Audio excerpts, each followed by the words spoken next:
একদিন জিয়ান তাদের নিজেদের কফি শপে যায়।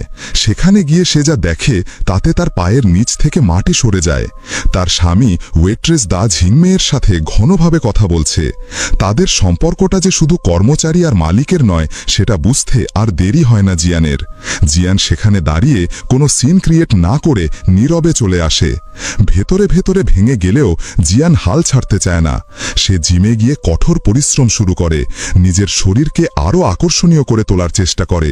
হয়তো ভেবেছিল এতে স্বামী তার প্রতি আবার আকৃষ্ট হবে, কিন্তু জিয়ান বুঝতে পারেনি জিন জাইপিয়াওয়ের কাছে নতুনত্বের আকর্ষণ ছিল অনেক বেশি, যা জিয়ান আর তাকে দিতে পারবে না।